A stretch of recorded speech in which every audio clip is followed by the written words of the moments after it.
Good day, sir. Today, we will talk about the exploring Euclid's postulates in action. So, here's our postulate 1. It states that a straight line segment can be drawn between any two given points. So, for example, we have a point A here and point B there.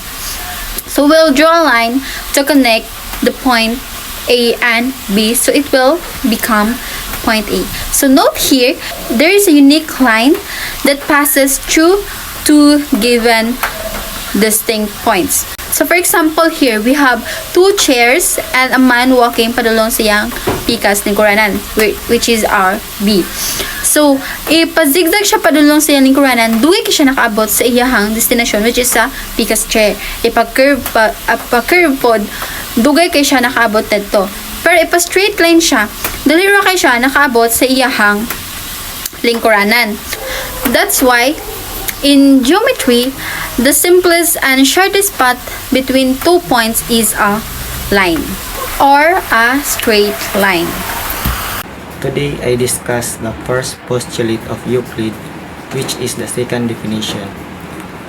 The second definition states that for every segment AB and segment CD, there exists point A such that between AB and segment CD, CD is congruent to segment BE. So, as Euclid say that there is a segment AB and CD. So, I draw the segment of AB and CD. So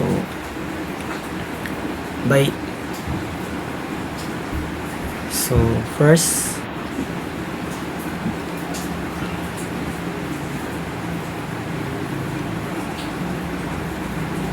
there is point AB. Then Euclid says that there exists point A between B and A. So, between ito nga. So, muna ang A. Now, there is a segment or another segment which is C and D. Now, accordingly, the segment is the line which is continuing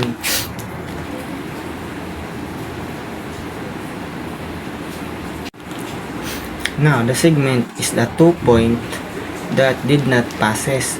So accordingly,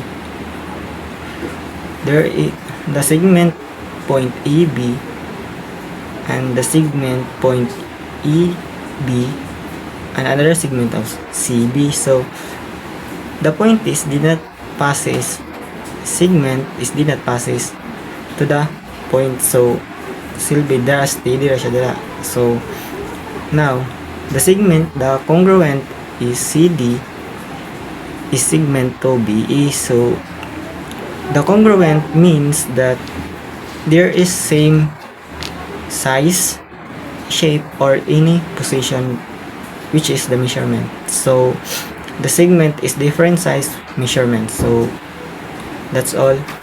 And now let's move on to the third postulate, circle is everywhere. So it states that a circle can be drawn with any point as its a center and any distance as its a radius. So this means that you can pick any points to be the center of a circle and any length as its a radius. And you can always also construct a circle using this specification.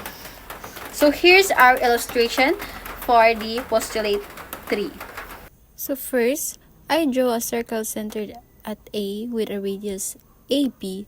Then I draw another circle centered at B with a radius AB.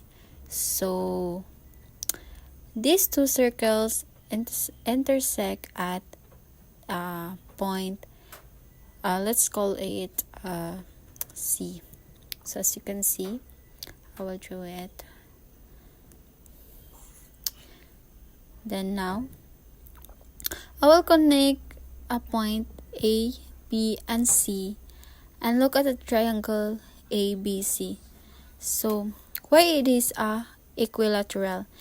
Because AC is equals to AB since C lies on the circle centered at A. Also, BC is equals to AB since C lies on a circle center at B. So that means AB is equals to AC is equals to BC. So triangle ABC is equilateral. So hi everyone. Today I will explain about the Euclid's postulate 4, also known as the right angle test. So this postulate states that all right angles are equal to one another. So I have here a paper edge. Muna siya itong himoon nga ruler para sukdo na nga to ang mga right angle atong itest. No? So muna siya sa charger. Nakatagak siya. Diba? Like 90 degrees gid siya. And then nga to ang notebook. Corner of the notebook. So as you can see, yan na siya. Equal gid siya. And lastly, our book. Here. So, copy siya. Yan na siya, guys. No? So, as you can see, each of these corners forms a right angle. And when I compare them using this paper edge, as you can see kaganina, sa akong gibuhat, they are perfectly matched, and that's because all right angles measure exactly as 90 degrees. So Euclid's postulate 4 tells us that no matter where you find them, all right angles are equal. And this is very useful in our real life because it helps us to build a houses or furniture with straight corners. And second is design tools and machine that fit properly. And lastly, even make sure our screens, our books, and tiles look neat and aligned. Postulate 4 might sound simple, but it's one of the foundation of a geometry. And thanks to it, we can trust that every right angle is always the same, whether it is on paper, in construction, or in an object we use every day. And so here's the postulate 5, the mystery of parallels. This is perhaps the most famous and debated of the postulates. It says that if a straight line falling onto straight lines makes the interior angles on the same side less than two right angles, the two straight lines, if produced indefinitely, meet on that side on which the angles are less than two right angles. In simple terms, this means that parallel lines will never meet. But in our picture, they sure look like they're meeting, don't they? This is an optical illusion known as the vanishing point. Makita diri sa akong i-flash nga picture kaning sa road o ang kaning sa hallway. The postulate holds true in pure geometry. The lines remain parallel forever. The illusion reminds us that we see isn't always the full reality.